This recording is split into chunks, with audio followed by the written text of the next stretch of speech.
What is cracking, everybody? It is MegapiemanPHD here, and welcome to the next GamesMatter interview for February 13th, 2015.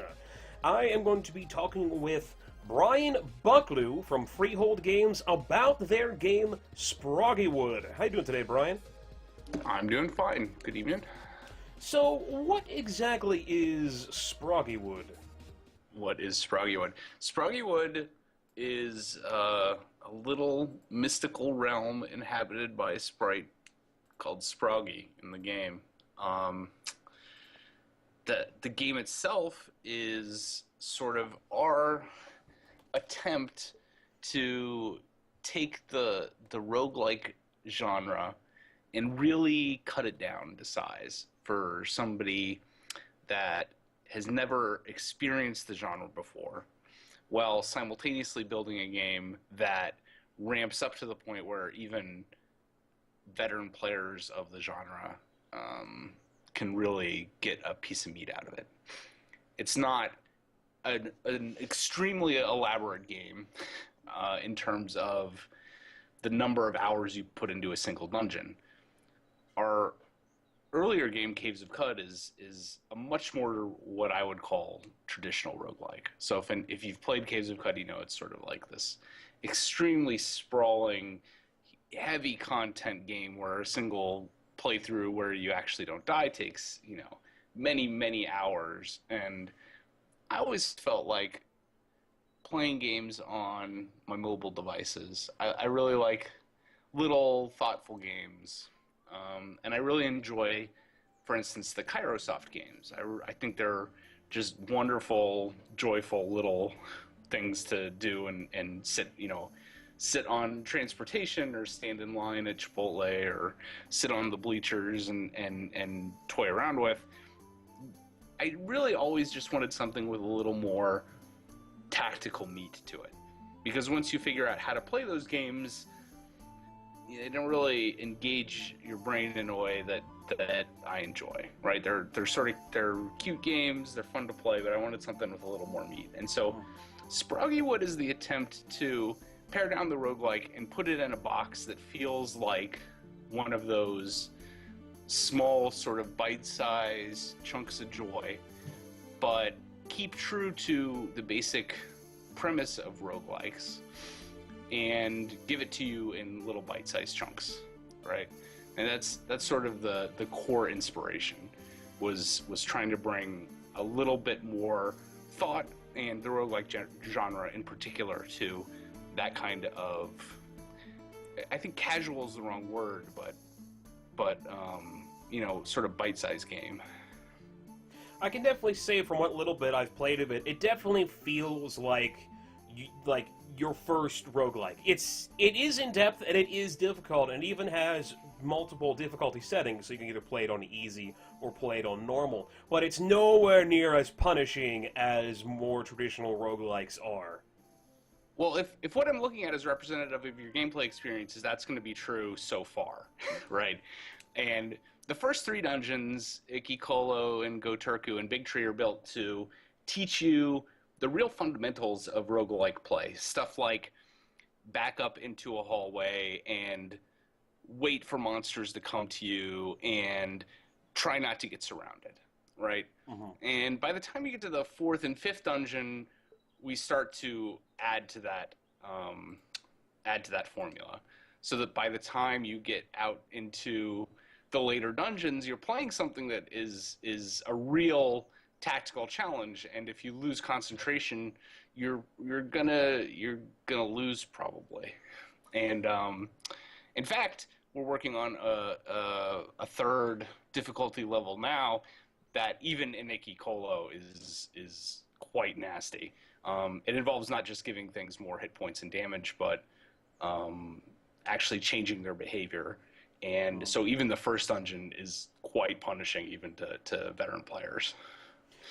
Well, from what I was playing, I've only played this game for about an hour so far, and this is about as far as I was able to make it.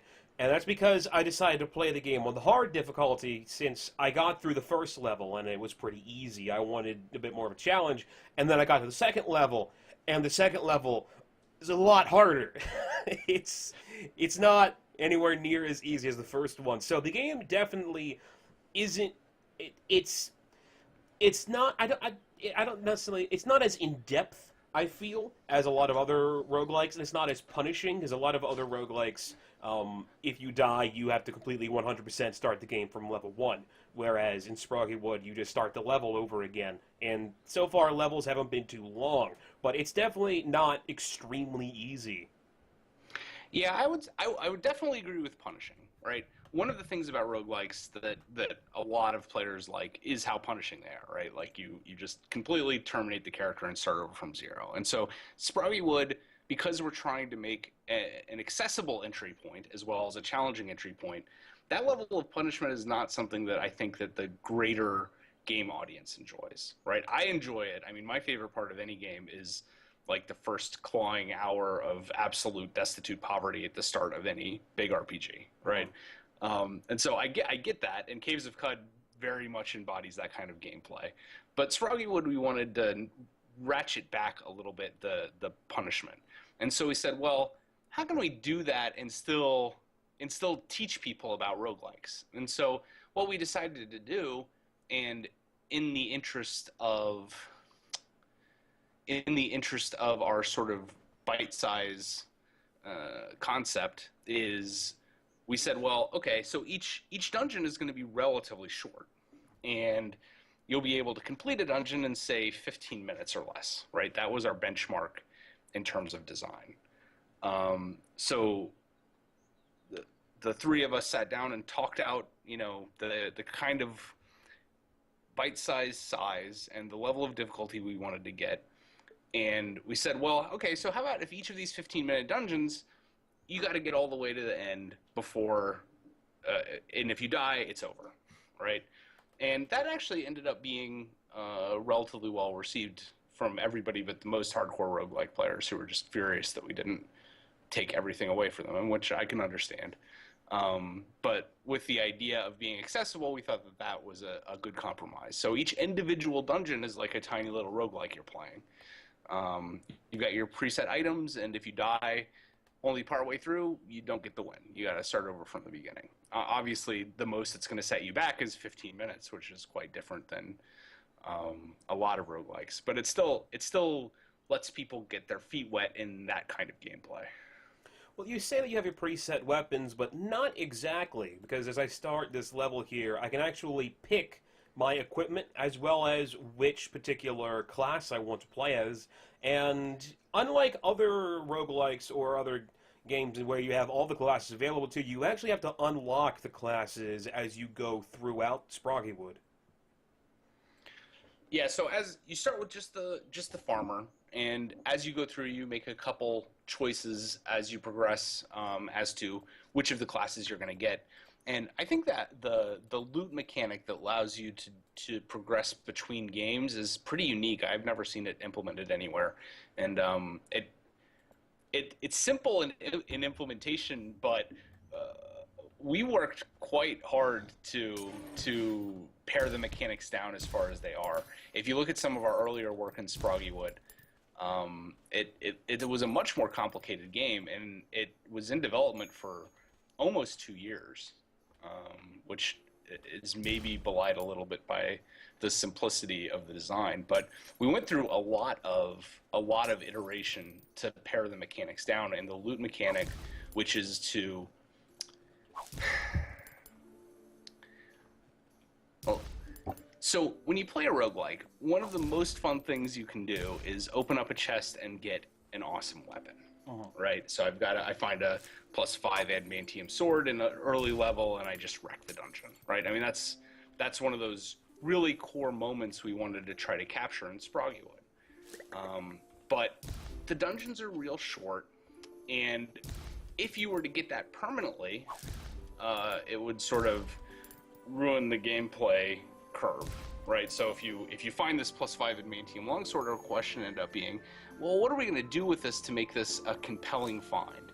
Because it's kind of not fun to only get it for 15 minutes, but at the same time, it's not fun to get it for the rest of the game because it might trivialize some of the encounters. And after going around and around and around, I mean, for months we played with this game and tried to get it right. I think Jason came up with the idea that, hey, well, what if when you drop this, you can get any weapon in the game at any point, but you only get it for the rest of the adventure. However, that's the point at which you can take your resources which you're building up, so you're collecting gold as you go through these dungeons, and you can then, if you want, save up and buy that super weapon. You know, the better the weapon, the more expensive it's going to be.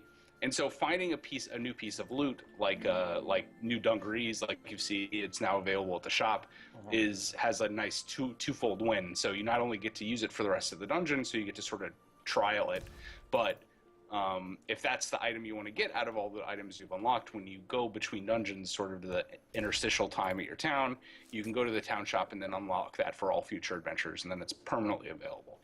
And so you've got to balance that against some of the other things you can buy, like hit point upgrades or XP upgrades, and of course all of the different equipment for all of the classes. And so you've got some interesting choices to make as far as where you're going to spend that gold to permanently boost your adventurers. Right, and that's definitely something I haven't seen in really any other game. Usually when you find loot, you get to keep that loot, and it fills up your inventory until you eventually get weighed down so much you got to try to leg it to a shop to sell all of it. But you can only carry one of each kind of loot at a time in Sproggiwood. So even if you would to find multiple things, you could only, keep one thing on you at once. So I do like the idea that you can open it up, you can put it in the shop, and then buy it and equip it later on. And it's not just, well, this could be good in a different situation, but this is good now, so I got to leave something else behind. Yep. And, I mean, inventory Tetris can be fun. I like it at times, certainly.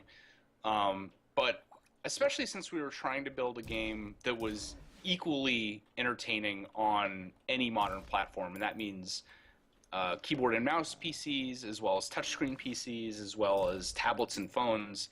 I really don't like fiddling with inventory Tetris on my phone. It's not fun. If I'm sitting there and playing Skyrim or a big, really complicated roguelike, it's something I really get into, but I really don't like it in the mobile scenarios. And so we said, well, when we're really paring down the mechanics, one thing we definitely want to get rid of is massive inventory Tetris, because I think it's destructive in a couple ways. One is that you spend a lot of time managing the inventory, which can be fun, but it also tends to make you not use your stuff, right? You tend to hoard it, you tend to stack up your potions and only use them for boss encounters. And so what we said is, well, what if you only have really a very small number of item slots, so that when you get something,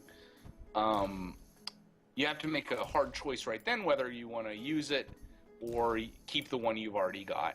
And that keeps that core decision point that makes inventory management fun, where you're choosing between items and deciding which one you want to keep, and really focuses it down. So you can carry around one consumable item, and that solves the problem of hoarding in roguelikes, and makes you sort of really promotes the use of the items. And so we thought that it ended up working quite well in practice, so that you still have those same core decisions, they just happen in a much more focused way in Sproggiwood. And we tried to go that direction with every mechanic, and I feel like to a large degree we were successful, though it took an awful lot of iteration to get there. Well, that's one of the things that I've had to really try to get my head around to deal with, is only being able to carry like one scroll with you, one potion with you. Because I'm so used to having a larger inventory where I can carry a lot of stuff with me, but when you pick up an item in Sproggiwood, you either use it, you keep it, which gets rid of what you currently have, or you can actually trade it in for cash, which is actually a very, very good thing to be in there. That way, if you have something that you just, instead of just dropping it on the ground that you can never use it again, you can actually always get something out of everything you find.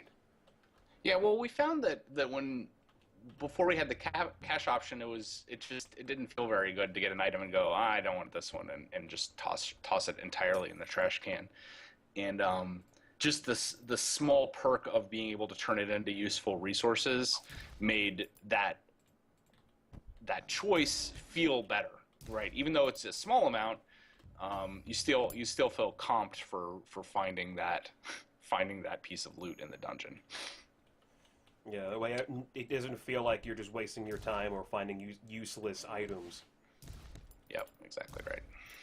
So, you mentioned that this is not Freehold Games' first game, but how many people are there at Freehold Games that worked on Sproggiwood? So Freehold Games, for Sproggiwood was 3 collaborators. Freehold Games got its start amongst a group of me and my childhood friends. We had sort of made games for years, at least started to make games, sort of cutting our teeth on doing the things that lots of gamers do, like playing Dungeons and Dragons and making game worlds for that and trying to make our own RPGs. And sort of, we've always been interested in world building in general. And I've been developing software at first for making games, and then in later years just enterprise software to make a living for many, many years. And so roguelikes were something I've been interested in since like the 90s when I was on Usenet and talking to like Lindley of Lindley's Dungeon Crawl.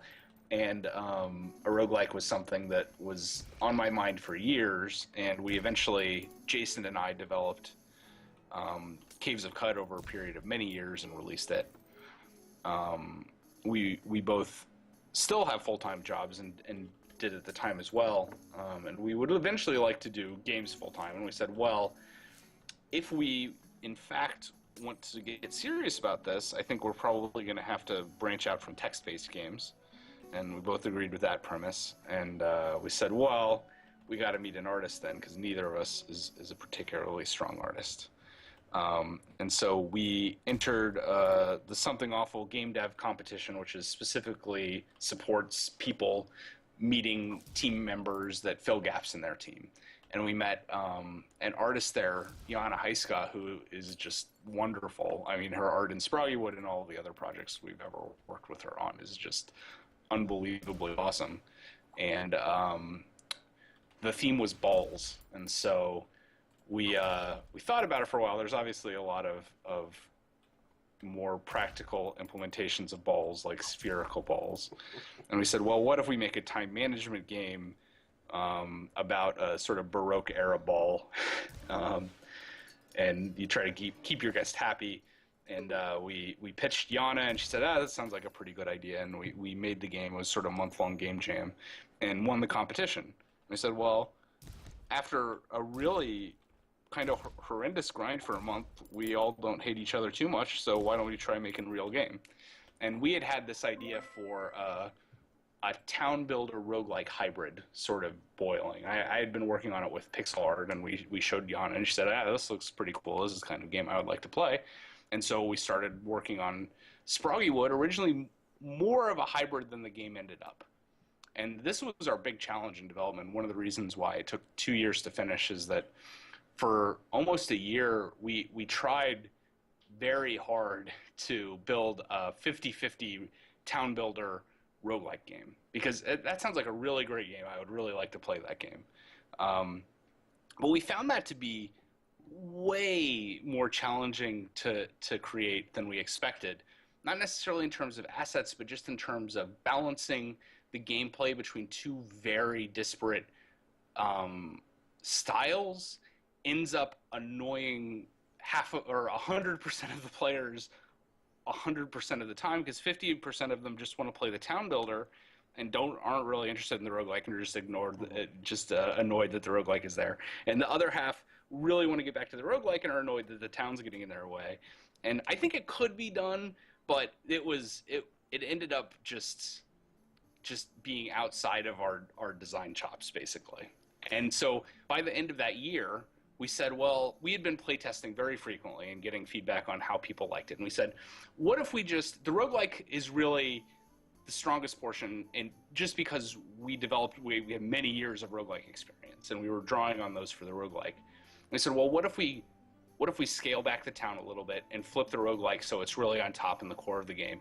And immediately the feedback got more and more positive. And the farther we pushed it towards really focusing on the roguelike, the happier people were with it. And we said, well, as unbelievably painful as it is to make this decision, let's just really do the roguelike right And so you see, I mean, people comment on that, man, you've got this unbelievably elaborate town that's basically an upgrade system.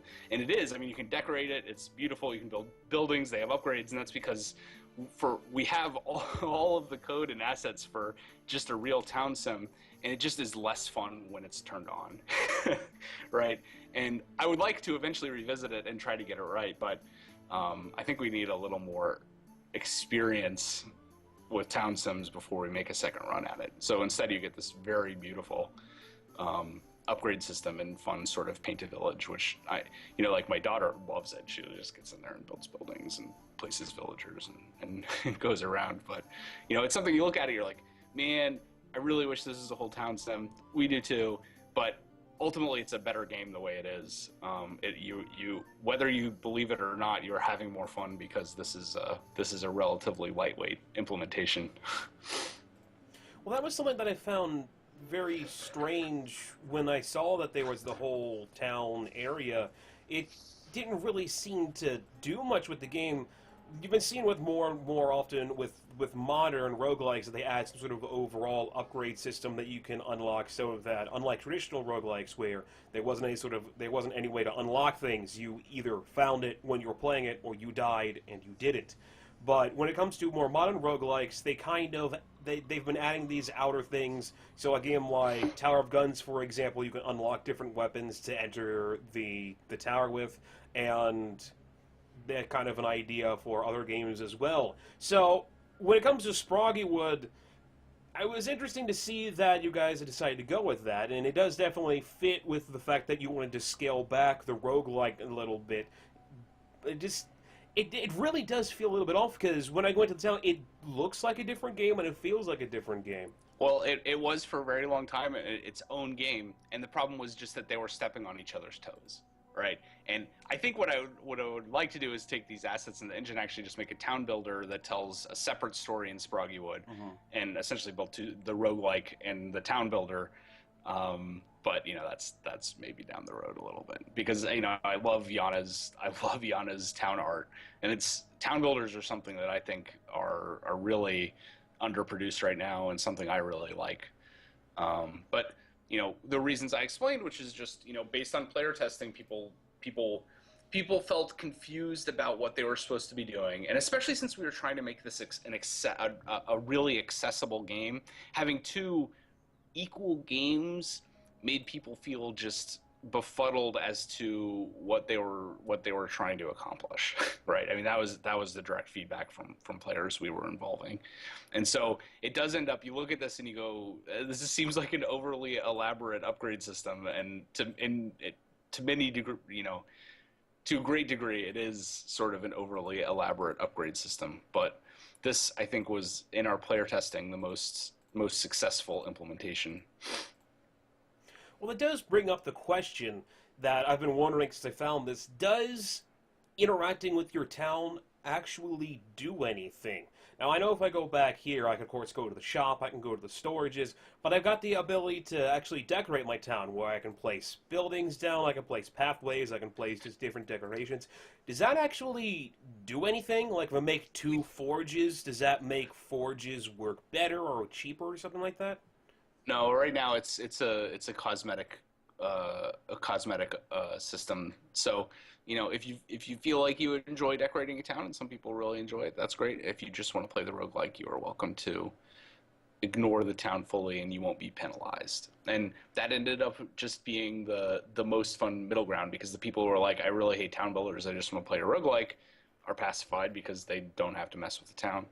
And people who just like building buildings can build it. And then there's the middle ground who would also like a town builder, and those people will obviously not be fully satisfied with the current implementation. Now, we do have a couple questions here from chat. WASD Radio asks, what was the inspiration for the cutesy art style, considering the game on its own is actually pretty violent? Well, it's an excellent question, and it was done thoughtfully. And the theme of a wolf in sheep's clothing is deeply ingrained in the game. And one of the things we wanted to do, in addition to making the game accessible, was make it attractive to people who might not pick up a game like Adam or Caves of Cud or Tome, right? Those games don't look accessible. And what we wanted to do was attract some people who might not otherwise pick up a roguelike and show them that this genre is fun and this might be something you want to play, right? And introduce them to the core conceits of the genre, you know, like turn-based combat, like items, like little bits of permadeath, and sort of trick them into playing a game that was quite a bit deeper than they expected, because the tactics, especially as you get deeper into the game, get really challenging, especially for people who are not experienced with this kind of turn-based combat. And so we sort of mindfully made the decision to make the art attractive, right? I mean, and it suits Yana's style really well as well. And so, you know, that goal of tricking people into playing a game whose not only is the gameplay more challenging, but the story is a little darker than you might expect, especially from the get-go. And so we're sort of trying to, as best we can, challenge people's preconceptions. And obviously that ends up with a lot of people going, well, this game is cute, it's not for me because I like games like Adam and Caves of Cud. So, you know, a show like this gives me some opportunity to say, well, you know, this game really internally is quite challenging and thoughtfully designed for the people who do like often darker games. Another question from chat. LFG2000 asks, how did you come up with the name Sproggiwood? Now, Sproggy is a character in the game, of course, but Sproggy isn't like a traditional name you would usually hear people use. No, a lot of the nomenclature in the game, and in fact the mythology of the game, is inspired, though not a direct copy of, Finnish language, traditional Finnish language, and Finnish mythology, because Yana is actually in Finland, and Jason and I are big fans of sort of world mythology and history, and we said, well, geez, we got access to Yana, who is who is really knowledgeable about the Finnish language and the Finnish mythology, and she introduced us to like the Kalevala, which is the Finnish sort of mythological folk story. And we said, well, this is really interesting, and a lot of the dungeon names and words like Sproggy are sort of inspired by Finnish language and Finnish lore. And naming game is always a challenge because it's not just plucking a name out of thin air. You've got to not only come up with a name that everybody likes and is kind of evocative, but you also want to be able to get like the URL for it, right? And not step on other people's games. So, you know, you go around and around. We worked on some sort of more generic names like Age of Mischief. You can sort of look at the URLs that we registered on the way. And Sproggiwood came up, and we all liked it, and we could get the URL, and it wrapped up the name of the character quite nicely, and so it was a process, like most of the content of the game. Ends up being simple, but it took us quite a while to go round and round and figure out the right name. So, does Sproggy actually mean something in Finnish? No, most of the nomenclature, the mythology, is not a direct translation. It sounds Finnish. Some of the words are actual, but if you try to actually go like read the dictionary, it's going to be not any kind of direct translation. All right. We do have a question here in chat. Texter, TXSTR, asks, is there a lot of grinding involved for coins or anything like that for completionists? And there's a little bit. There is not much grinding. If you want to get everything, you can play through the game and beat every dungeon with every class and achieve almost everything in the game. Because we didn't want a grindy experience. We sort of, at the beginning, in the first couple months, we were talking about a free-to-play game, and we toyed around with it, and I really don't like free-to-play designs, and the game we were making just wasn't great to us, and we said, well, let's not make something we can't really be proud of making and don't want to play ourselves. Let's just go ahead and be poor and make a premium game. And so that's what we did. So there's not much grinding. That's very dangerous to do, considering you were talking about the mobile marketplace, and I would guess by what you were saying that Sproggiwood originally came out for mobile devices. Nope. Sproggiwood is first a PC game. We are not actually released on mobile yet. We did design it mindfully for both PC and mobile, but because one thing is people look at it and they say, well, man, this looks like a mobile interface, right? It really does. But the reality is that increasingly, quote-unquote desktop computers are also touch devices, right? You look at things like Surface, you look at the touch tablets that are coming out now, and they look more and more like just more powerful mobile devices. And so it does look like a mobile game, but that's because we wanted to make sure that, you know, somebody who has a Surface can play it in a way that's natural for that kind of device. And I think that, you know, games have an awfully long lifespan, right? I mean, games live for years and years and years, and especially if you look 5 or 6 years out, I think a huge majority, not a majority, but a huge portion of the desktop population is going to look a lot like tablet computers. And so, you know, I think this user interface will do better standing the test of time than, you know, something that looks more traditional. And of course we get pushback that it looks like a mobile game, and it does because it's built for touchscreens, right? I play it mostly with keyboard and mouse, so it works perfectly fine in a much more PC-oriented version. And in fact, if you go into the settings, you can there's a couple settings that let you like get rid of the compass in the right and make the icons on the left smaller if you want something that looks even more PC-ish. But I forgot what question I was answering. Is there grinding? That was my answer to no. There's not a whole lot of grinding involved. There's just a lot of playing Sproggiwood. Yeah. I guess you could say there's a little bit of grinding involved when it comes to trying to find all the items, because you do have to play a lot to find them, because there's a lot of them to find, and they're not all automatically available in your shop. Yeah, I mean, if you want to literally unlock every item, you would have to grind a little bit. You know, I don't think a completionist would feel that urge, though. I think a completionist would want to beat every dungeon with every class, because each class has a really distinct playstyle. We work really hard to make each dungeon feel really different, no matter what class you're playing. And so you can beat every dungeon with one class in about 6 or 7 hours. And a lot of people say, oh, well, there's only 6 or 7 hours of gameplay.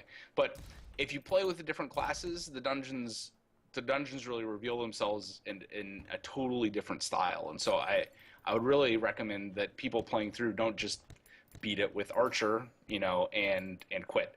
Because in addition to the playstyles being very different, the classes aren't meant to be balanced. Some classes are easier, and some classes are much more challenging.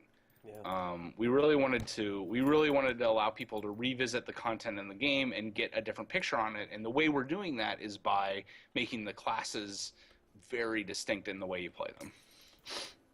Well, that definitely brings up something that I encountered earlier, because when I got to level 2, I was having a very difficult time trying to get through it, since when you start the game, you only have the farmer class, and then you eventually will unlock the archer class. And it wasn't until I played level 2 as the archer class that I really felt like I was going to be able to beat it, since the archer class is very powerful and the warrior class is very hard to play. Yeah, well, I really enjoy the warrior, probably because it's a little more difficult, and a lot of people get going on the archer and beat the game with the archer first, right? And that's intentionally so. I mean, a lot of new players, people who don't know anything about the genre, feel safer at range, and we decided to make the archer a powerful class. But the other classes, I feel like, especially for people who aren't new to the genre, who have some experience, are going to get a more satisfying time out of some of the more challenging classes like warrior or thief. Because one of the things that I noticed is that, at least so far, the archer seems to be the only character that can actually attack diagonally. Yep. And again, this was the early versions of the game allowed 8-way attacks. You know, that's the kind of roguelikes I tend to play. But when we put it in front of people who had never played a roguelike before, and that's part of our target audience, right? They didn't understand getting attacked diagonally at all. A lot of them were trained by Zelda, for instance. And Zelda is mostly a 4-way game. And people can come into this and say, oh, it's like turn-based Zelda. And we're like, okay, yeah, sure. It's like turn-based Zelda. And to them, that meant, you know, sort of largely 4-way interactions. And we played around with it and realized that, you know, really it doesn't make the tactics any less compelling, right? I mean, it's a change of pace, but all it does is sort of slightly decrease your surface area, but all of the core choices stay the same. And so we went from maybe a little unsure about whether 4-way is the right thing to do to pretty happy with the result. I think it does work in 4 directions, because 8 directions, while it does make it easier for you to be able to attack other enemies, of course, you would always have to think about other enemies attacking you diagonally, which can make it a lot easier for enemies to get you in range before your mind thinks that they're in your range. Right. Well, it doubles the danger of getting surrounded. Right. Yeah. Your surface area is 4 times greater, and so it's really a huge buff to the player to have 4 ways, right, rather than 8. Because as a player, most of the time you're just one dude walking around, right? I mean, and there are some classes that have pets, and you know, but never 8, never 8 pets, and so it makes it a little more accessible for people, and that's why we made that design choice. A question I do have for you, is there any way to get rid of these poison slime tiles? Because they have been driving me a little bit crazy when I'm playing this game, because it's... I don't want to walk across them because, of course, then you take the poison damage, but sometimes you're left in a position where you kind of have to walk across them. It depends. The different classes have different ways to deal with it. For instance, Archer has Roll, which doesn't trigger tiles that you cross, which can be good and bad, but it allows you to avoid slime tiles. Warrior can charge across them if you got an enemy on the other side. But depending on the class, you might want to be more or less thoughtful about where you end up killing those slimes so that you don't end up damaging yourself on the way out. And as you said, there are a lot of classes. There's about 5 of them. I've got 3 of them unlocked. What are the other classes that are available? There's about 5 or 6.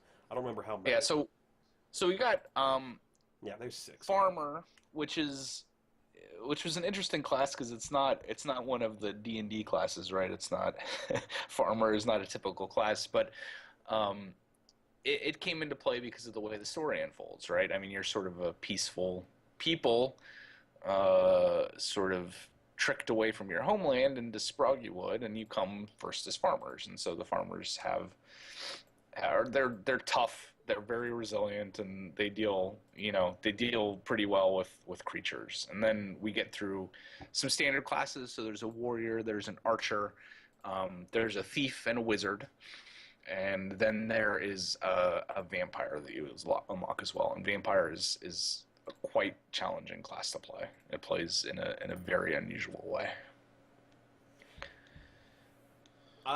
It sounds like it would play. Is that kind of a thing where there've only been a couple of roguelikes I've seen that had some sort of a vampire thing. Usually it was a mod. And I remember Paranautical Activity had one where basically every couple of seconds you had to kill something or you would take damage, which made the game almost impossible to play. But... yeah, in this, our vampire drains life and uses life in order to use his relatively powerful abilities, including the ability to enthrall monsters. And so you do a lot of fighting by proxy, using your life to charm monsters, get them to fight, and then drain life from the enemies before they're completely dead, and then you sort of have a semi-random teleport that takes you adjacent to enemies. The powers also are stronger when you're attacking creatures that are isolated from their group, and so it's quite a positional class, and it can be tricky to play. But it's interesting because it plays very differently than a lot of standard button mashing roguelike play. Now, just to cover a couple questions that have come up in chat, the dungeons are randomly generated. This is a roguelike, so every time you enter a Yes. dungeon, the layout will be completely different. Yes. But I believe each level only has specific enemies. Like, the first level, you only go against slimes, whereas the second level has slimes and goats and other things like that. Yeah, so like most roguelikes, you can generate out-of-depth encounters, including some really hard monsters. The easy level has less out-of-depth monsters than the normal level, and the upcoming Savage mode, you can get quite a few out-of-depth encounters. I have a lot of people say that, no, the levels are hand-built, which to me is a compliment for the procedural generation, but the levels are actually all procedural, though within fairly tight bounds because we want to keep the dungeons fair feeling, right? I mean, so that you don't feel like you... It was important to us that when you die in Sproggiwood, you feel like it was your fault. And I think we've largely achieved that, which was not an easy thing to accomplish, right? It's quite easy to design a game where the game can kill the player. It's another thing to design a game where the game can kill a player and have the player think, man, I could have avoided that, right? And so we spent a lot of time making sure that the balance was right? Jason spends an awful lot of time playing the game, and we have a friend of ours, Nick DeCapua, who with Caves of Qud and Sproggiwood is our sort of primary playtester, and he spends a huge amount of time just playing the game and coming back with balance concerns, and really helps make the games as well balanced as they are. A couple more questions here from chat. Somebody was asking if you have to rebuy equipment every time you go through the game. So we addressed this a little bit earlier in the chat, but basically you can find equipment in the dungeons and you only keep it for that dungeon. But each time you find a new piece of equipment, it's then unlocked in the shop. And you can actually spend the gold you're collecting to unlock your equipment for future adventures, so that you can then equip that as your default starting equipment from then on. And then once you've purchased it in the shop, you no longer lose it for each adventure. Somebody was also asking if this game is or has any plans to be available on GOG. Now, I currently know that it's available on Steam, but I don't know if it's available on GOG or Desora or anything like that. It is available on Steam, and it is available on the Humble store. A lot of people think the Humble bundle is just bundles, but they actually have a storefront, and it is available there. You can buy a Steam key, or you can buy a DRM free package. All right. And the last question that's in chat right now is, are there any plans to add a daily challenge similar to what Spelunky did? We have an awful lot of ideas for the game. To some extent, it depends on how well it performs in the store. Right now, we're spending our time getting Caves of Qud ready for a Steam release. We do have an awful lot of things that we'd like to do in the future for Sproggiwood. Like I said, we're also working on a Savage difficulty for Sproggiwood, as well as the iOS and Android releases of it. And so that's sort of what we're working on now.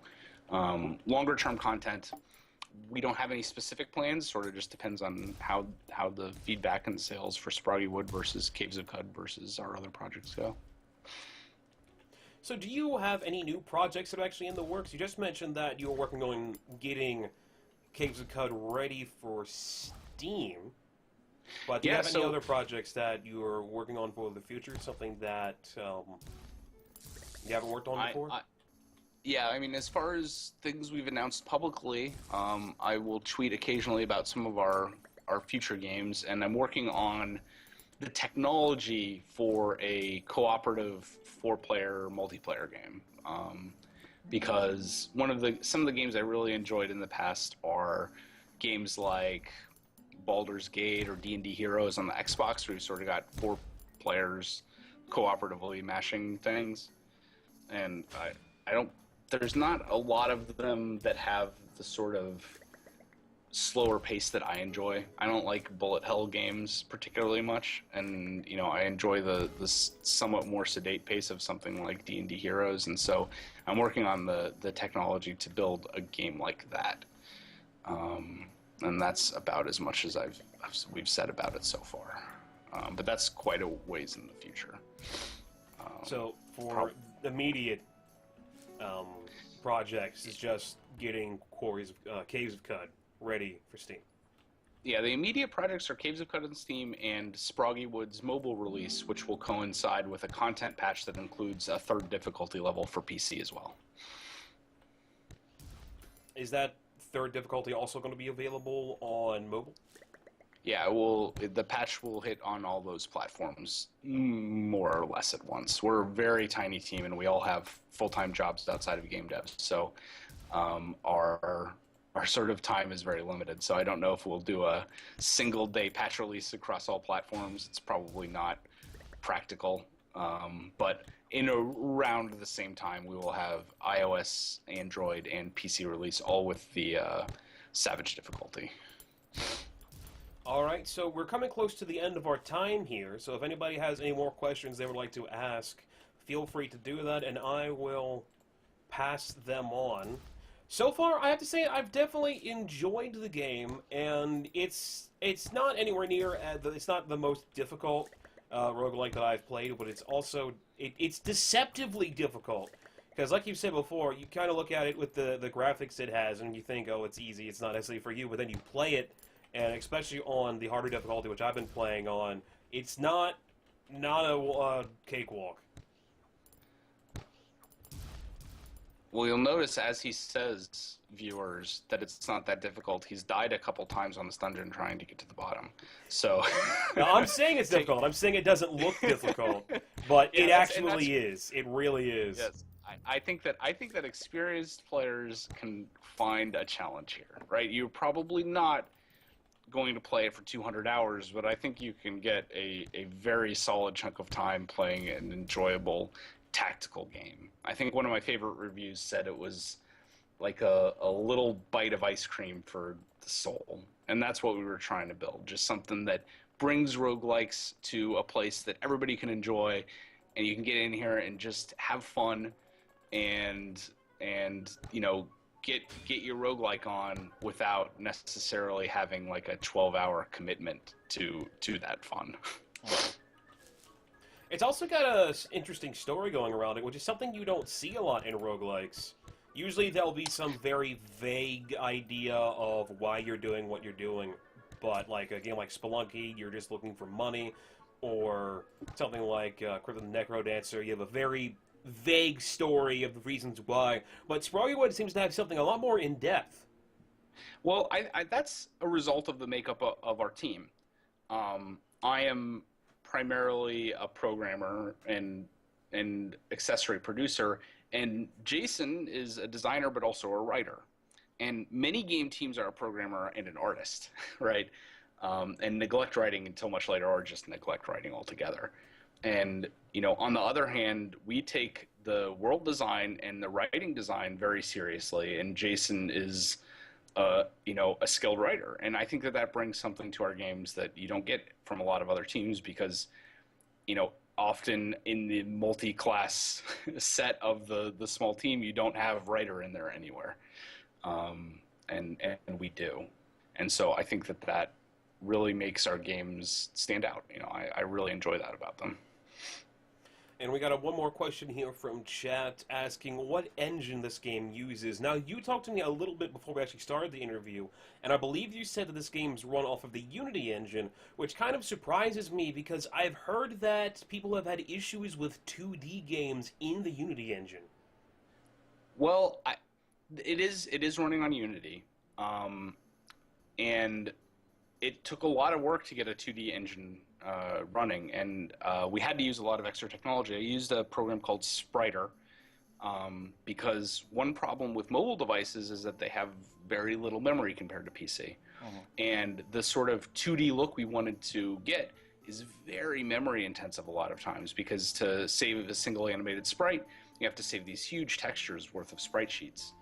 And Spriter is a tool that lets you do sort of boned animation the same way people do 3D boned animation. So instead of having to save a little picture for every single frame, Yana was able to use Spriter to create little pieces which take much less memory and sort of animate them around. and that lets us use a fraction of the memory. And so we were able to sort of get a lush, sprited 2D feel without the huge memory impact that often goes around with along with it. I did use Unity, but I didn't use a lot of its pre-built components, so I'm not using Unity's 2D. I wrote the UI library on my own in order to achieve the technology I wanted, and so it is a relatively extensive custom engine sort of built on top of Unity's rendering. Unity gave us the ability to go cross-platform. It allows me to use C#, which is a language I prefer to work in order to build a single executable that will run on iOS and Android and PC devices and potentially consoles. And so it's really powerful. I agree that it has its flaws, right? I mean, there's a lot of things you have to work around often, but the core thing it does, which is allow me to write a single engine which cross-compiles to all of the platforms in the world, it works perfectly. And so I in the wild also, it's been relatively support friendly. I've only had a couple support tickets, so I was a little concerned because of how sort of janky some of the development aspects of it are. But the actual performance in the wild has been really good. I've been happy with Sproggiwood's sort of technical performance across, Linux and Mac and Windows. Well, I've yet to have any issues with it at all. The only thing that I could maybe think that I would like to see on Steam is that when it comes to Unity games, you usually, when you launch it, there's a launcher before you launch the game.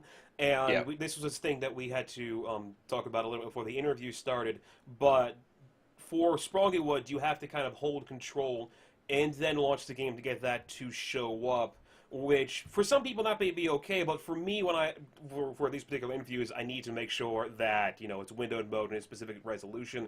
So, I would have liked to have seen it so that when you start the game, it would have automatically given you that launcher, but then again, I'm in a different situation than a lot of people may be in, so some people may think that that's a little bit annoying to have to go through every time. Yeah, Unity doesn't give you a whole lot of control over the resolution selection process right at the beginning. And so it's sort of, you're going to annoy some of the people either way, and we decided to go with the more accessible way, which is just sort of give you a resizable window that you can alt-enter into windowed mode, and most people prefer that, though the people with much more stringent requirements are annoyed. So, sorry, you came out on the losing end of that particular design. It's all right. But outside of that, that's really the only issues that I have with Sproggiwood. It's a pretty good game. It definitely surprised me with how difficult it was and what it ended up being. I wasn't quite sure what to expect when I went into it, and it ended up being a lot more interesting than I originally thought it to be. So, I definitely think you guys got a good game on your hands. Thank you. All right, well, thank you, Brian, for talking to me today. Do you have any contacts or any way that people can get in contact you or keep track of the development of the game or any other games made by your company? Yeah, I mean, you can sign up for our newsletter on freeholdgames.com. I tweet a lot. You can follow me at unormal, UNORMAL at Twitter. We have an Instagram site where we post a lot of Yana's really great art. And we got a Facebook page if you go to Freehold Games on Facebook, and we try to keep it's a lot of different outlets to keep updated. So if you just follow the one that most suits your social media style, we give them all a little love now and then.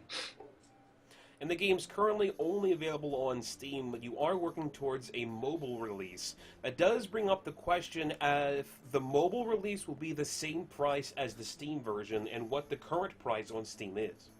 Yeah, the current price is $14.99, and man, it is a challenge to price things across PC and mobile, because as everybody knows, the mobile marketplace is a mess, right, in terms of valuation and premium pricing. And so I don't know the answer of what the mobile price is going to be. It's something we're talking about a lot, because $15 is obviously a huge ask on like an iOS device, right? And so I don't know the answer yet. We haven't. This will be our first attempt at a mobile game, and so we're not experts at deciding where the balance is, right? Whether we're going to price it lower and bring the PC price down, or what. I mean, I do not know the answer to that yet. That's definitely going to be a challenge, since most games first start on the mobile at a lower price and then come out at a higher price on the PC, maybe with a couple extras thrown into the mix. And especially when you have something like what happened to Threes, where it came out for like $3 and nobody was willing to really pay $3 for it, even though it was a pretty good game. So I wish you the best of luck when coming up with that kind of pricing to see exactly what you can put it at and what it will be worth. And I wish you guys the best of luck with the game in general, as well as your upcoming release of Caves of Cud, which will be covered here at some point in time on GamesMatter. I believe that Nelson is going to be interviewing you for that. So if you're interested in hearing more from Brian and interested in hearing about Caves of Cud, definitely keep track of GamesMatter. You can either follow us here on Twitch, and we also have a YouTube channel, which is youtube.com/GamesMatter. This interview will be going up there at the end of it, so if you missed a lot of it and you want to listen to the beginning of the interview, you can go ahead and go over to youtube.com/GamesMatter, and you can subscribe to us over there to keep track of all of the stuff they do. You can also follow myself on Twitter, which is at MegapiemanPHD, or Nelson on Twitter, which is at VideoGamesAndTheBible, so that you can keep track of what we're going to be doing on GamesMatter. And I'd like to thank you again, Brian, for talking to me today. And is there anything you would like to say or cover about Sproggiwood before we wrap things up? No, I just hope people enjoy it. You know, it was a pleasure being. All right. So we are going to be doing a giveaway for Sproggiwood. I think Nelson is taking care of that right now. I'm not 100% sure about that at the moment, but definitely keep track on Twitter to either me or Nelson if you're interested in trying to get yourself a copy of this game for the giveaway. Thank you to all the viewers who came out today to listen to this interview. We definitely do appreciate it, and I'm the Megapieman. I'll talk to you guys later.